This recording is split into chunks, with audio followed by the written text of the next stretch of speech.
Bien, señores, es hora de agradecer. Vamos a agradecerle al ingeniero José Israel Cuello y Hernández, presidente fundador de Editora Taller, que nos hace llegar 2 obras que queríamos tener porque ya es necesario aprender el creol.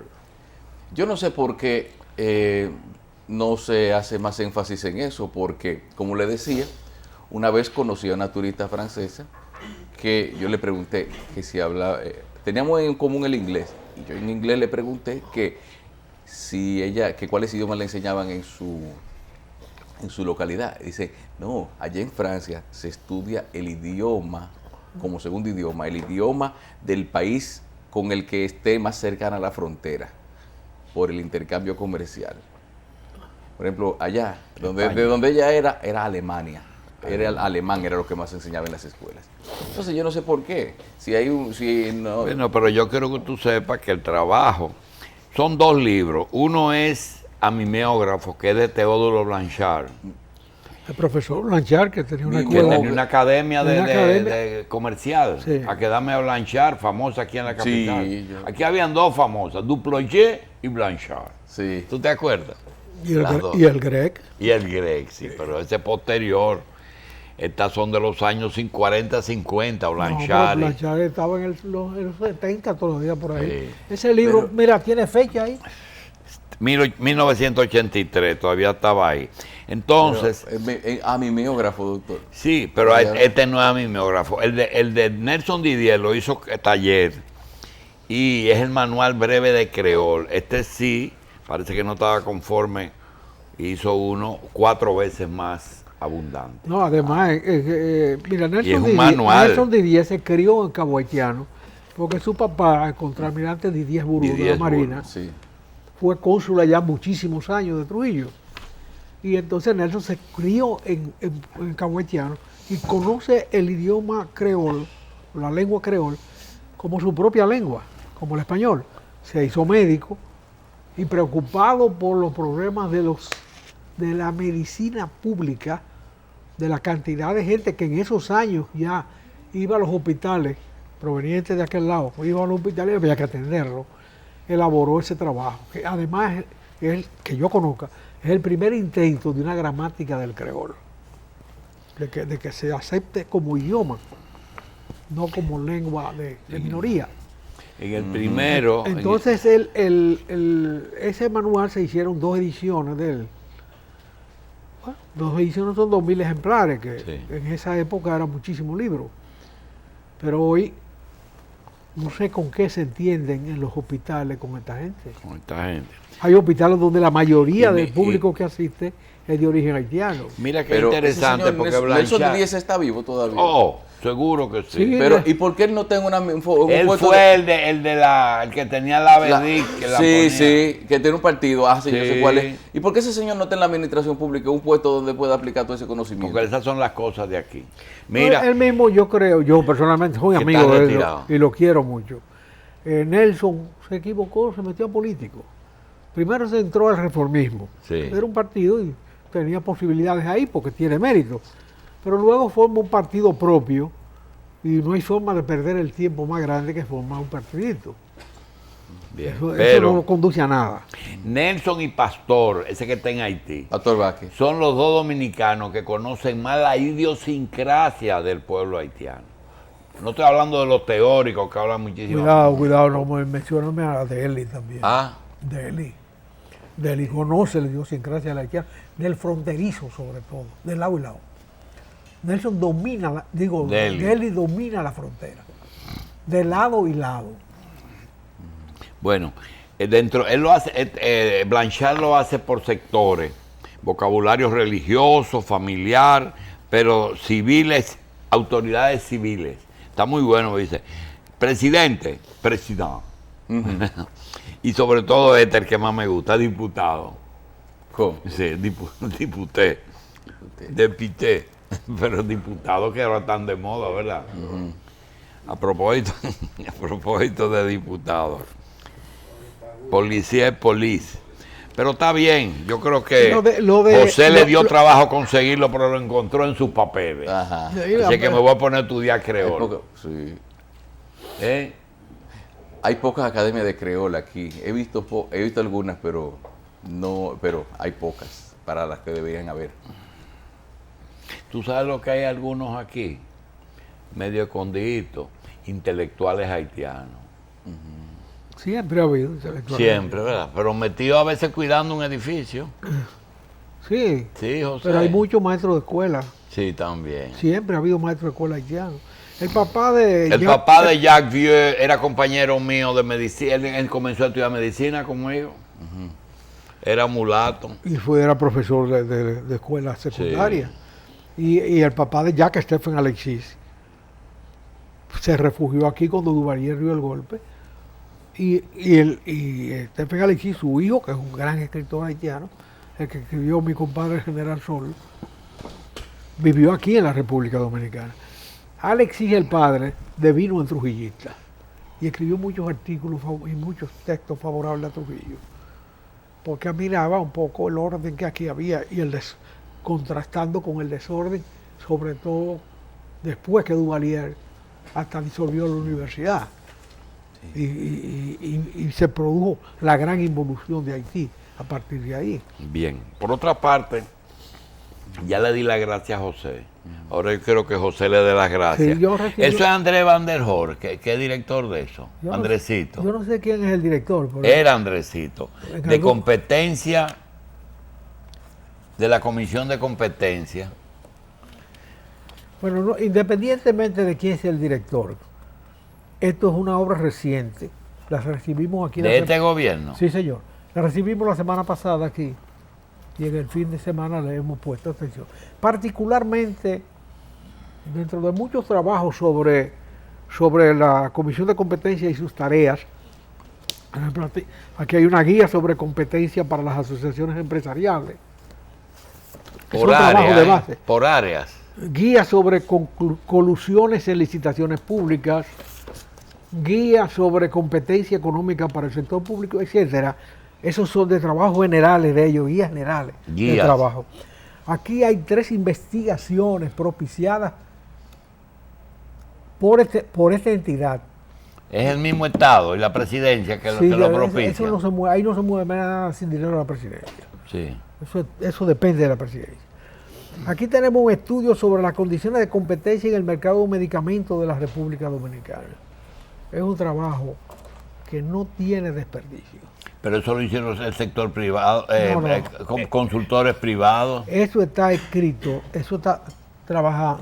El Consejo Directivo de la Comisión de Competencia, aquí está. Lo preside Michelle Cohen y son miembros Antonio Rodríguez Manfield, Magdalena Gil de Harp, Esther Aristi y Marino Hilario Castillo.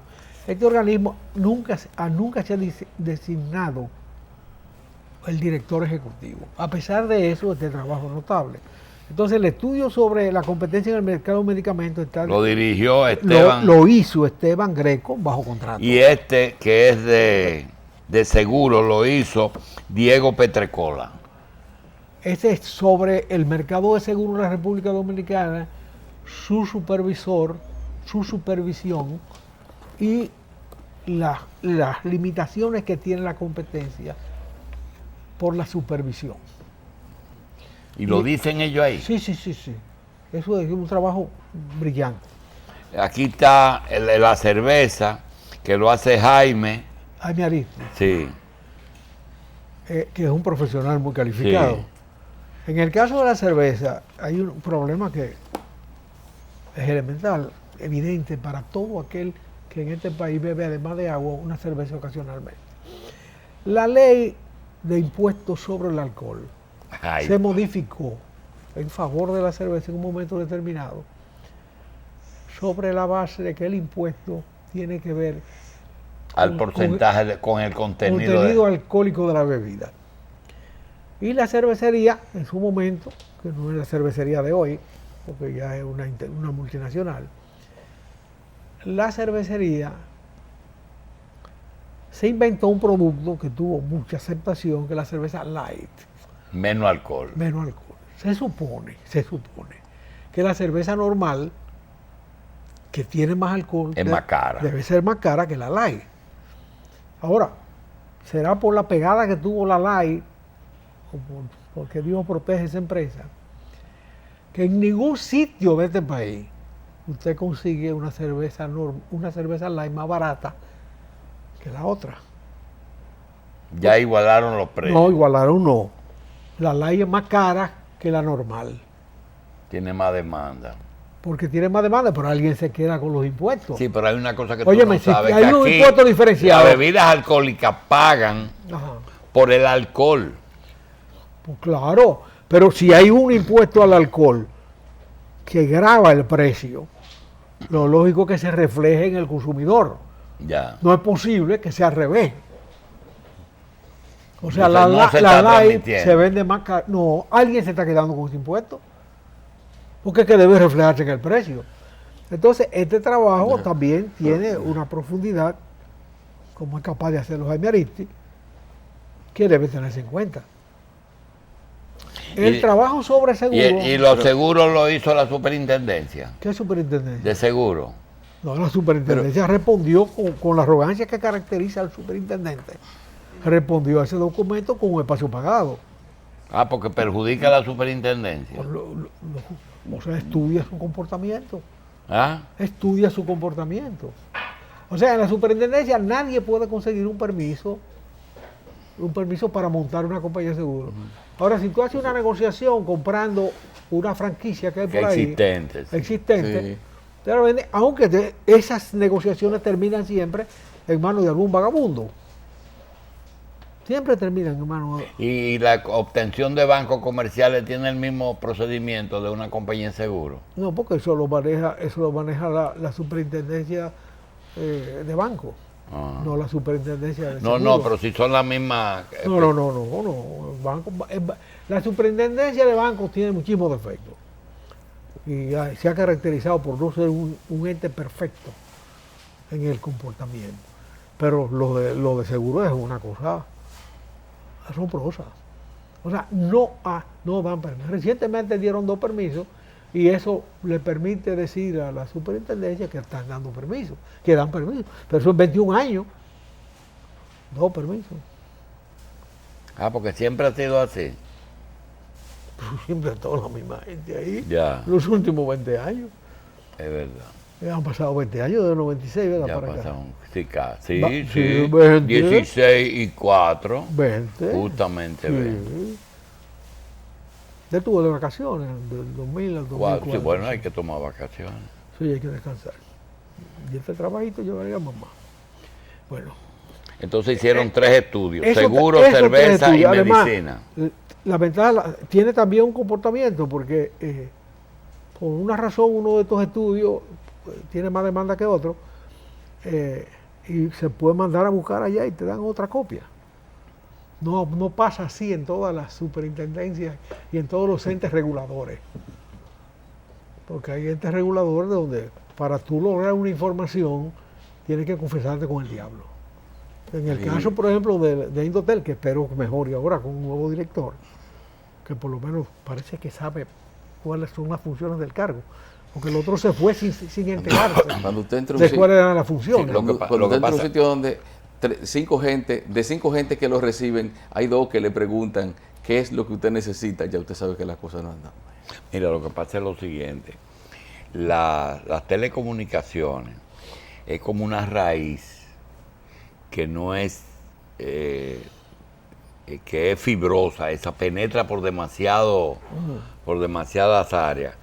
Y yo estoy preocupado por el actual director porque ahí son de esos lugares que hay que saber decir que no. No.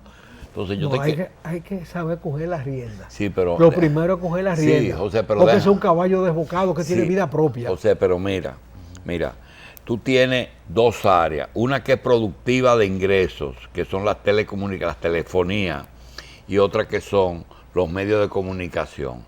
Cuando tú coges y te metes en Indotel, tú tienes 4 factores que tienen que ver contigo. Hay un factor que es el marco legal, del que no se puede salir, ¿verdad? Porque hay leyes que rigen las telecomunicaciones. Hay lo que se llama las limitaciones que te da lo técnico, es decir, el espectro radioeléctrico por el que se transmite, y que eso es del Estado, eso tiene que tener también regulaciones muy estrictas. Entonces tú tienes el problema económico. El problema económico es el hecho de que si a ti te dicen, mira, tú tienes una frecuencia que al Estado le interesa porque se la puede vender a Viva, porque en esa frecuencia caben muchas telefonías o muchas líneas de ese. Entonces te dicen, te vamos a dar otra frecuencia. Dice, sí, pero la que yo tengo no me costó nada. Y la que tú me estás dando vale $100,000 el equipo de transmisión. Entonces, ahí hay que ver quién paga esos $100,000. Sí, pero tú ves la cosa desde un... Y la cuarta es... Desde una persona que opera medios de difusión. Sí. Yo me permito verla como simple ciudadano. Sí, pero voy para allá. Esa entidad no tiene ni parqueo para recibir gente. No, ahí no hay parqueo, pero No, oye... hay 200 parqueos para los empleados. Sí, pero óyeme lo que te voy a decir. El cuarto punto es el punto más difícil que hay, y es cuando te llega a ti un senador de la República y te dice a ti, nosotros vamos a ganar las elecciones, yo soy del Partido de la Liberación Dominicana, y hay que darme una frecuencia, 2 frecuencias locales, una de una emisora de radio y una de un canal de televisión local o un cable local. Si es para permanecer en el poder, como dijo un amigo mío y tuyo, dijo, en política se hace lo que conviene. Entonces, ese problema, esos 4 problemas, eso no está tan seguro. Son muy difíciles, como tú dices, hay que tomar las riendas. Hay que tomar las riendas. En esa entidad que se llama Indotel, usted logra llegar y lo primero que le piden es el papá Nicolau de su bisabuela, el más reciente. El último. Usted trajo el papá Nicolau de su abuela. Sí. Ah, no, usted no puede entrar aquí. Acredítese. ¿A nombre de quién viene usted? Tráigame un documento. No, usted no puede ir como ciudadano a preguntar una cosa allí. Si tú vas a poner una reclamación sobre una telefónica, por ejemplo, sí, te dicen, bueno, déjamelo aquí. Si en 45 días ellos no contestan. En 45. Sí, nosotros entonces le vamos a hacer una notificación. Si no le has resuelto el problema en 45 días. Óigame, en telecomunicaciones 45 días es todo el tiempo del mundo.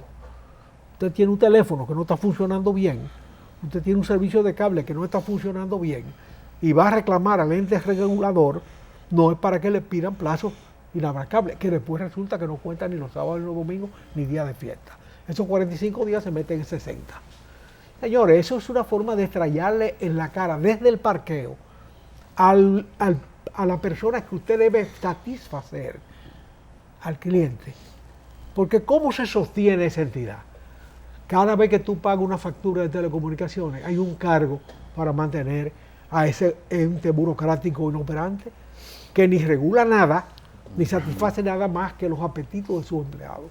Bien. Y hay que exhortar al nuevo director, que es un hombre joven, que tiene aspiraciones políticas y que ha tenido un éxito político brillante a su edad, que el camino de éxito de su carrera depende de esa. Defina esa entidad como algo al servicio del público. Él ha estado aquí con nosotros varias veces como ministro de Industria, pero lo que le han entregado no es fácil de manejar. No, es peor que lo otro. El anterior, tiene mucho verbo, se volvió un tollo y al final lo que pretendía era quitarle el empleo a Rodrigo Marchena. Y fue a parar la OEA porque había una cosa vacía ahí, en última hora. Pero él no se enteró de cuál era la función que tenía entre manos. Bien, yo quisiera, a propósito de Y telecomunicaciones... estoy hablando porque tengo un expediente de que me apoderó el dueño a mí como comunicador. Ya. Un expediente con una resolución definitiva del 7 de febrero que ordena la entrega de una frecuencia de cable. En restauración. Y no hay forma de llegar a que te atiendan con un expediente que ordena una resolución de ellos mismos. De ellos mismos, que ordena la entrega inmediata de esa resolución y de sus consecuencias. Y no hay forma de que te abran la puerta. Tú pides una cosa y te piden otra, y te piden otra, y te piden otra. y cualquier ciudadano debe tener derecho a entrar ahí. No tiene que ser abogado con toga y birrete, portador del Papa Nicolau de la abuela. Bien, quiero felicitar a mi amigo, el director propietario del Canal 5, 15, 13 y 31, que había prometido no tratar más ese asunto, porque no podemos estar lloviendo sobre mojado, porque esta mañana prendí el televisor y vi con mucha pena cómo el espacio nuestro había sido ocupado por alguien que el dueño le asignó en el canal Telecentro. Por los dos amigos que estaban hablando, dos viejos periodistas que lo conozco, me doy cuenta perfectamente que ese es un programa del canal, no es un programa pagado. Así que felicito de nuevo a mi amigo Juan Ramón Gómez Díaz, que definitivamente parece ser de esas personas que es muy difícil tú ponerte de acuerdo con él. Extremadamente difícil ponerse de acuerdo con él, porque cuando tú crees que ya terminaste un tema, tienes que comenzar a tratarlo.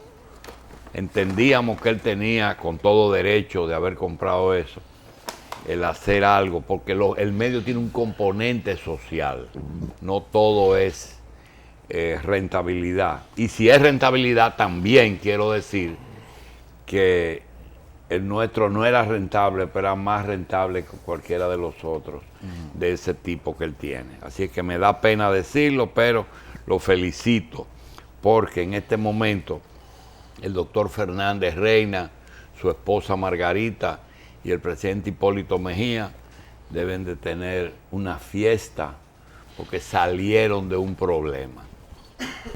Salieron de un problema. Que yo estoy seguro que ellos no lo pidieron, fue para complacerlo. Estoy seguro que no lo pidieron, porque no es la naturaleza. Leonel en sus 12 años nunca nos tocó. Vamos a hacer quiero también aprovechar con respecto a la mención que hicimos de el inmanejable, imposible ponerse de acuerdo, que está de cumpleaños. Ah, cumpleaños. El Azcárraga dominicano. Bien, señores. Juan Ramón. Sí. Señores, quiero decir que ya no tiene apellido, señores. El colegio, el jefe, el doctor, el profesor y Juan Ramón. No hay nada que hacer. Tenemos que el Colegio Médico convoca a una huelga general para celebrar el acuerdo con el gobierno. Sí, ¿cómo va a celebrar con una huelga? Es así que ellos entienden. Pero si ya llegaron a un acuerdo. Ese es su lenguaje. Exacto, ellos no entienden otra cosa. Así es que felicito a Waldo. Parece que el doctor Mella le dio su haloperidol. Sí, parece que le dio su pero no es que se va a quedar trabajando 4 horas los médicos entonces, nada más. O sea, que se va a oficializar. Oye, eso no se negocia. No hablan de eso. Eso no se pero negocia. Tú puedes estar seguro que eso fue innegociable. Porque el tema se trata de no trabajar. Esa es la base, la esencia de la discusión. No de la clase médica dominicana, del colegio. Eso, sí, del colegio. Deben hacer una huelga para que la gente no se enferme ahora. Pero es que no podían seguir discutiendo porque mira, el gobierno... Pero el gobierno además responde con medidas de carácter general que no tienen sentido.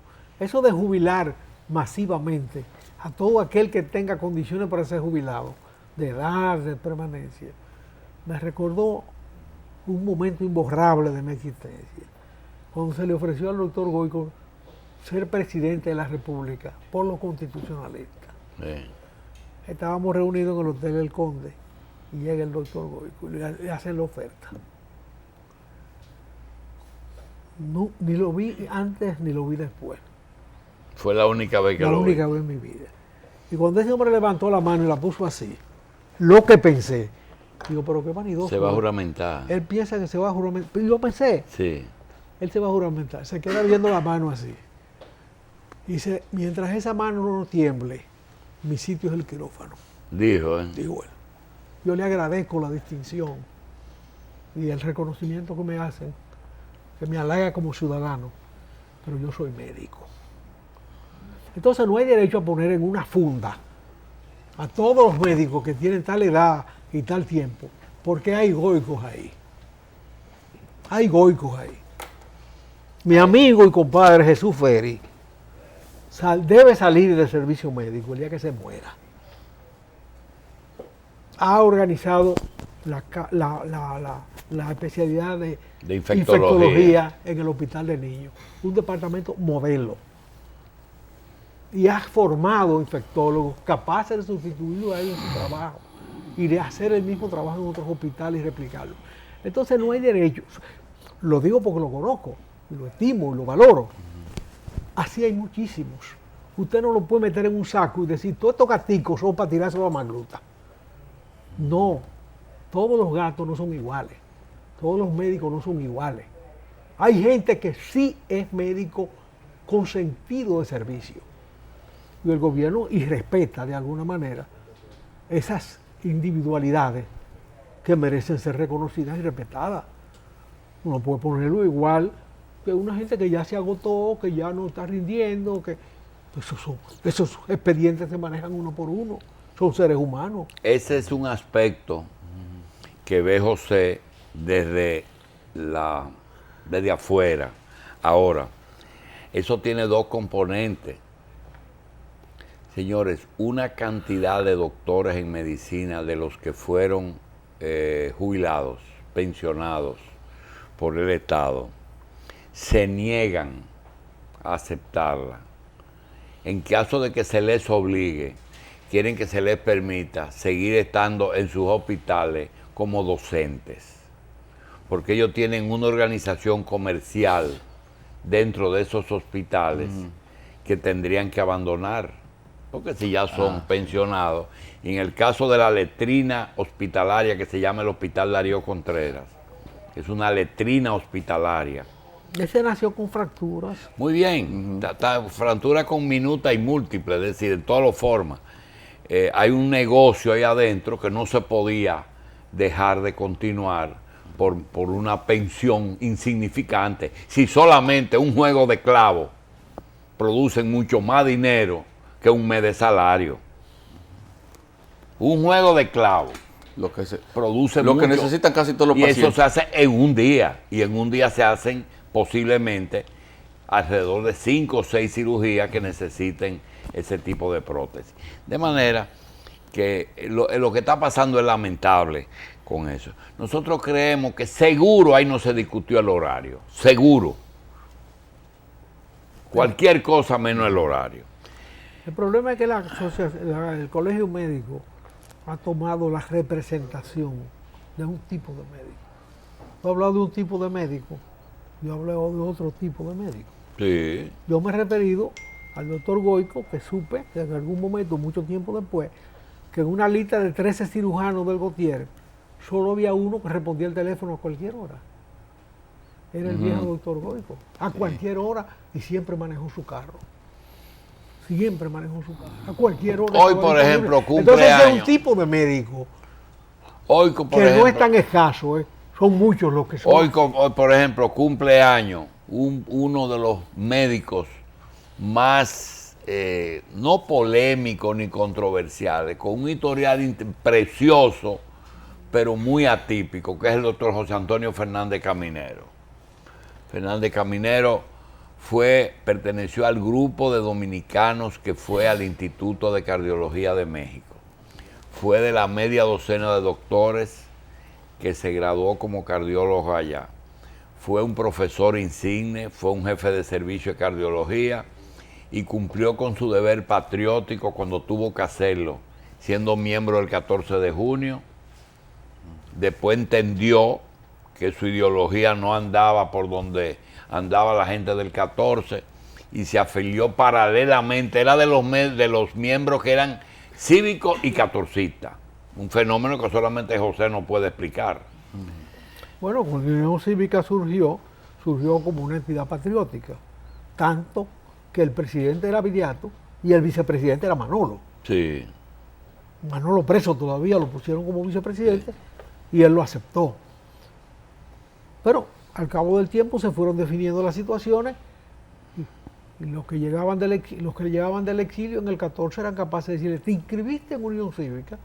Y hubo algunos que dijo, ni me voy a inscribir nunca, porque mi carnet está aquí en la espalda. Y yo no me voy a inscribir nunca porque soy una pila farsante. Ya se había definido como eso. Ahora hubo gente que eligió eso. Él tenía José Fernández. Entonces había antitrujillismo de derecha y de izquierda. Lo único que unía al antitrujillismo era la vida de Trujillo, la existencia de Trujillo. Cada quien tenía su propio proyecto de vida. Que en Mao se adoptó un programa, el programa de los expedicionarios. Eso lo supo la directiva, porque ya estaban cogiendo presos a los clandestinos en el momento que se produjo la reunión de Mao. De manera que no se asimiló ese concepto. Lo cierto es que lo que nos unía a todos era la vida, la existencia de Trujillo, que ya era una anomalía en este país, había que salir de él. Eso era lo único común. Muerto Trujillo, cada quien tenía perfecto derecho de hacer con su vida lo que le diera la gana. Mi amigo querido José Antonio Fernández Caminero, a quien admiré profundamente y de quien me sentí orgulloso de ser parte cuando vi su nombre en la 40. Cuando vi que estaba ahí, yo me sentí muy orgulloso de estar ahí, porque sabía quién era, así como otros. Pero él tenía derecho también a tener sus posiciones políticas. Lamentablemente, Bartolo Martí se burla de él. Termina burlándose de él, porque realmente él se convirtió en una caricatura política. Ahora, lo que hay que valorar de José Antonio Fernández Caminero es que esa capacidad como médico la sacrificó por la política. El sacrificio mayor que puede hacer un profesional de su categoría es el sacrificio de su propia carrera. Él nunca fue el mismo médico. No, después que salió de la cárcel. Porque la política jugó con él. Y entonces la caricatura, yo no quiero ni mencionarla, del libro de Bartolo Martí, porque rompe el alma. Que Bartolo Martí se esté burlando de una persona que de alguna manera, Bartolo Martí, el embajador americano, en un libro que todo el mundo debe leer sobre su misión en la República Dominicana, Bartolo Martí se burla de Fernández Caminero sobre la base, ese era el izquierdista que le teníamos miedo en el Consejo de Estado. Cuando en la Revolución, José Antonio Fernández Caminero se vistió de guardia. Entonces él se ríe de él. Se vistió de guardia de aquel lado. Sí. Entonces, pero ese es un hecho ya posterior. Un hombre que entregó su vida, su carrera, su existencia profesional, su talento a la vida política y fracasó como político, no merece ser caricaturizado, merece ser respetado y venerado, porque esos son sacrificios mayores. Él hizo el sacrificio que Goico dijo no hago. Sí. A Goico le ofrecían no una carrera política, sino la presidencia de la República. Ahí en sí. un momento clave. Llegaba sin picar la bola. Y él dijo, mientras esa mano no tiemble, mi sitio es el quirófano. De manera que todo eso está en la clase médica. Lo que el colegio no debe ser representante de un sector, del sector de holgazanes, del sector de gente incumplidora, del sector de la mediocridad profesional, del que cree que simplemente por un nombramiento ya tiene derecho a una sinecura hasta el último día de su vida, y representar a la comunidad médica en general, que va desde Goico hasta esas necesidades que son humanas. Pero ellos representan simplemente esa última parte. José. Y eso fue tanto, lo de mientras esta mano no tiemble, que perdió un ojo y siguió operando. Perdió un ojo y siguió operando, porque podía operar con un ojo. No, y a los 80 años llegaba al hospital a cualquier hora. Y murió trabajando, ¿verdad? Y reprimía al que no lo llamaba de madrugada. Había que llamarlo a él primero. Bien, señores. Hay algo que yo quería preguntarle a José. Aquí yo en la efeméride, que Balaguer en el 34 le confirma al canciller Arturo Logroño, un día como hoy, que había recogido la colección completa de su texto, de su autoría, Trujillo y su obra, tal como se le había ordenado. Entonces, oye, está en el 34, Trujillo apenas no tenía tanto tiempo en el poder como para escribirse una obra llamada Trujillo y su obra. ¿Eso fue una lisonja o fue, y además, según leímos, quizás el problema que hubo fue que se elogió mucho a Estrella Ureña? José lo dijo el otro día, es que dentro del trujillismo, desde un principio, hubo diferencia, y Arturo Logroño y Balaguer tenían diferencia, ¿verdad? Mira, la historia de ese libro es una de las anécdotas emblemáticas de ese tiempo en la era de Trujillo. Balaguer estaba en Madrid como agregado, como un funcionario secundario, sobre todo para terminar la carrera en París de economista que había iniciado. Sí. Él pretendía graduarse en Francia en economía y seguía los estudios desde la posición que le habían dado en Madrid. Estudios como externo de una universidad francesa, de la Sorbona, como había hecho la carrera de abogado de Santiago, viniendo a examinarse aquí en Santo Domingo. Entonces ahí escribe esa obra laudatoria de la era de Trujillo, pero Balaguer fue un aporte del Partido Republicano de Estrella Ureña a esa fuerza que se organizó alrededor de Trujillo en el 30.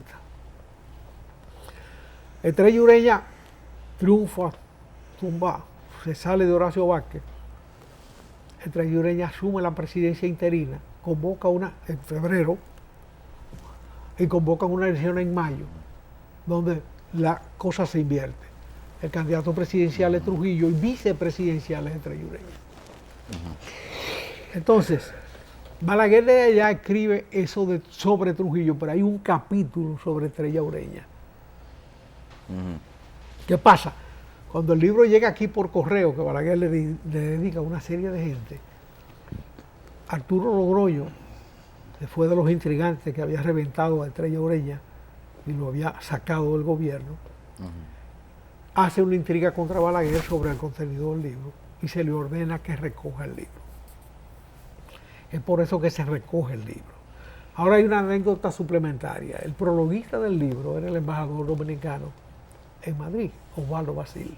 Un personaje de la literatura, no solamente por los grandes poemas que escribió, no solamente por las grandes canciones que se derivaron de esos poemas, como Ella, la que hubiera amado tanto, la que llenó de música mi alma, me pide con ternura que lo olvide sin odio y sin lágrimas. Osvaldo Basil, frente a la compulsa de Arturo Logroño, que era el canciller, sobre el prólogo, manda un telegrama memorable que está en un libro de Aliro Paulino, facsimilar. Dice, escribí prólogo, más no leí libro. Ajá. Sí, se quita con esa salida de arriba la presión de Trujillo, que se murió a la risa.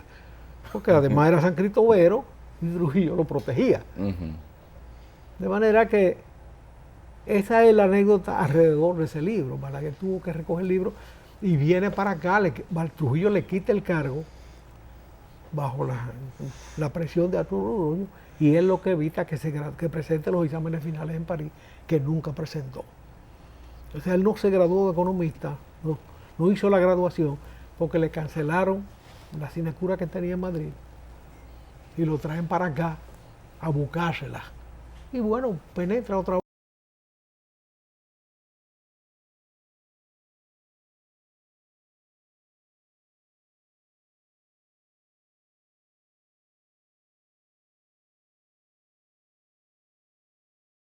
México con respecto a algo que usted tiene dos formas de verlo.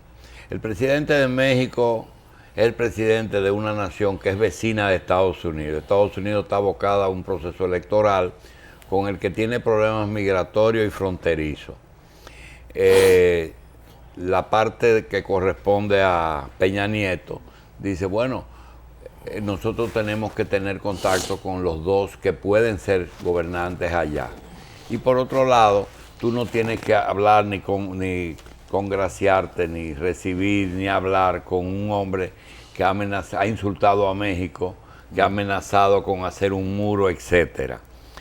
Resulta que No, el muro se está haciendo. se está haciendo y lo va a pagar México. Exacto, la Y lo va a variante, pagar. la variante que pone Trump es que debe pagarlo México. México. Pero hay algunas cosas que nosotros quisiéramos cerrar esta parte, y es que una de las pocas cosas que uno sabe es cómo se ocultan los problemas en los medios de comunicación.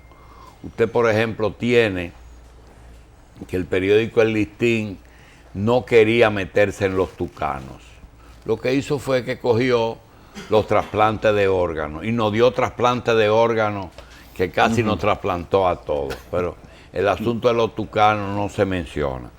El asunto de México, Peña Nieto, un presidente que decía que era con un currículum falso, y resulta que la visita de Trump ha ocultado la discusión de ese currículum. Entonces hay muchas cosas. No solo del currículo, sino de su tesis de grado, ¿Verdad? que es un plagio completo. Total, ¿verdad? De todas formas, uno sabe de eso. Él de puede que decir, pero en Alemania hacen eso también. También En toda Alemania parte. han destituido varios ministros por el mismo delito. o tienen que renunciar, ¿verdad? De todas formas, hay muchas maneras de ocultar cosas. ¿Usted cree que lo del agua de Sonia también es un... No, un con plan? lo del agua vamos a tener agua que nos vamos a ahogar todos, pero no nos podemos perder, porque una cosa es el agua de Sonia y otra cosa los aumentos de sueldo de los legisladores, que son dos temas muy diferentes y que no podemos meternos con una gota de agua. pero además- espérate, además, no mira, nos podemos ahogar pero- en un vaso de No, agua. Pero, mira, espérate, hay otro tema de los legisladores, porque el director de impuestos internos que nos gastamos ahora, que es un lujo nacional, Sí, en su brillante discurso ante la Cámara Americana de Comercio, y valiente discurso, mencionó, pero con un sesgo, la importación de vehículos de lujo en el país. Y mencionó muchísimas marcas que nadie sabe lo que significa. Ahí hay carros que cuestan en fábrica $100,000, $125,000 y 300 también. y $300,000. Ahora, ¿cómo entran esos carros al país? Él no lo dijo. Vía legislativa. Es por vía legislativa que entran todos esos vehículos, porque los legisladores tienen, por ley promulgada por ellos mismos, en beneficio de ellos mismos, exoneraciones de vehículos que se han extendido a otras situaciones. Cuando hay que pasar algún proyecto que no debe leerse, pues le dan otra exoneración por la izquierda para que ellos negocien con las exoneraciones.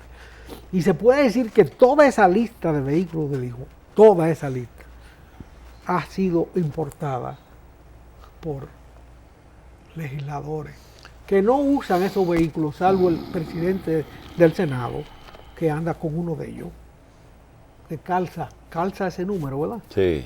Él anda con una cosa Pero es el más valiente que por lo menos anda en el carro. que es Maybach.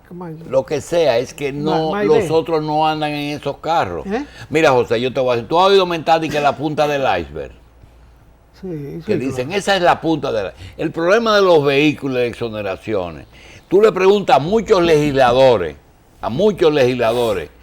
de ese asunto y algunos no te saben decir. Y no es porque lo estén ocultando, porque ahí es un mundazo que se manejan unas cosas rarísimas. Mira, te dicen, ¿qué es lo que da la ley? Un carro por periodo. 2 carros por periodo. Un carro por periodo. Uno cada 2 años. Ellos modificaron la ley. Bien. Pero Cada 2 también... años. Y entonces los PLDistas, que no pecan, ni se equivocan nunca, cuando subieron al poder, decían, una exoneración es para mí, porque yo necesito un vehículo, y la otra es para el partido. Sí. Entonces, a nombre del partido, se extorsiona y se hace Y de también viene lo que se llama el vehículo, el segundo vehículo utilitario, que es una camioneta. Y después viene el asunto de, ve a donde el director de aduana, y eso no aparece en ninguna parte. Algunos que promueven cierto tipo de aprobaciones, y que los otros ni se enteran, como le digo yo a Minú y a Pelegrín Castillo. Si ustedes son los impolutos de la Cámara, ¿cómo ocurren cosas en esos sitios que ustedes no se enteran? Dice, porque cuando hacen esas cosas a nosotros no nos los informan, ni nos preguntan. Entonces, te quiero decir que en ese asunto de los vehículos hay corredores de exoneraciones adentro. Mira, cuando se creó el mercado persa de Jorge Blanco, Sí, a las 6 de la tarde salían Sí. las exoneraciones. sí, ¿eh? sí, El sí. secretario de la presidencia la firmó a las 6 de la tarde, previa aprobación verbal del presidente de la Sí. República. Había un puesto ahí en una bolsa de Sí. exoneraciones, ahí cerca de renta interna. Y uno de esos corredores de exoneraciones, que era un bucón, llegó a ser senador de la República. Por Bonao, hay que decirlo, Sí, no sí. recuerdo el nombre. Enriquito, que Bueno, murió. Enriquito. Enriquito era desonador, y como desonador llegó a ser Sonar. senador de Bonao, pero lo que era bucón de aduanas y de rentas internas, de esa gente que te hace trámite. Te dice, gordito, ponte ahí en la fila. Es Sí. lo que hacen, ¿verdad? Y mira, cambia de fila. ¿verdad? Y después una comisión. Bueno, él dijo, yo sé más que todos estos senadores que están vendiendo cosas aquí. Y se postuló para el Senado, por el PRD, por supuesto, y terminó siendo Además era respetado porque le hacía gestiones extracurriculares a todito. Bueno, entonces hay que ver que un bucón llega a ser senador de la República como consecuencia del conocimiento que tenía de la tarea de los legisladores, Sí. que era buscar exoneraciones y venderla ahí. Ahora eso se ha institucionalizado. Hay empresas dedicadas al tráfico de esas exoneraciones. Hay dealers que solamente manejan esas Exactamente. exoneraciones. Ya tiene un nivel profesional. Además, yo te voy a decir una, como un carro de paseo de domingo. Porque tú no ves el día de la semana una persona que va a comer o va al trabajo en un Ferrari. Eso es para pasear los domingos. Que un carro que vale entre 200 y 300 mil dólares. No es verdad que va a pagar 100 mil dólares de derecho. No es verdad. Porque si le aplican la ley pagaría entre... Tú vas a conseguir una exoneración sin límite para traer un Esto se carril- llama abierta. para traer, No lo va a para desperdiciar traer, en un Toyota Corolla. de medio uso. No. No. Y después había una cosa, y era que los 25 mil dólares que vendían la exoneración servían para ir comprar un carro con los derechos pagados. Eso era lo que hacían la Y mayoría. una bicicleta también. Exacto. Y 2 patines. Una vez Miguel Coco, antes de morir, amenazó con comprar las exoneraciones. Dice, no, yo le voy a dar 25 mil dólares a todo el mundo por sus exoneraciones. Y así voy a acabar con eso. Pero eso fue al final de su gestión. Porque es que las exoneraciones se han usado para muchas cosas y para resolver muchos problemas grandes. Bueno, Balaguer, que fue el inventor de ese procedimiento, las entregó originalmente para que los partidos se financiaran. Esa era la forma de financiamiento. Le entregó exoneraciones a los partidos pre-campaña para que se financiaran con ellas. Eso nació, Oh, pero él cogió, eso nació perverso. él mandaba a Nicia Ricci a dar eso y después la trancó. Mandaba a hacer eso y después la trancó. Pregúntale aquí. Alicia Ricci llegó a hacer un desorden tan grande ahí. La pobre anda de barata.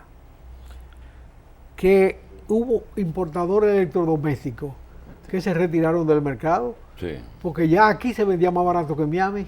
Sí. Al público dice, Hey. yo voy a ser un delincuente, traficante de exoneraciones. En beneficio del público. Yo puedo ser beneficio En mío. beneficio mío. Pero para beneficiar al público por la libre competencia que termina transfiriendo la exoneración al ciudadano. No, me salgo del negocio. No transfiero esos Yo beneficios. no voy a pecar en vano. Me beneficio yo. Un Bien. tiempo que se ¿Eh? entregaban tantas cuando Balaguer, No, que no. hasta se devaluaron. Anicia democratizó la aduana hacia abajo, al nivel bajo. Sí. En 8 meses que tuvo solamente la pobre. Rindió bien. Sí. rindió. Bien, señores, vamos a hacer una pausa.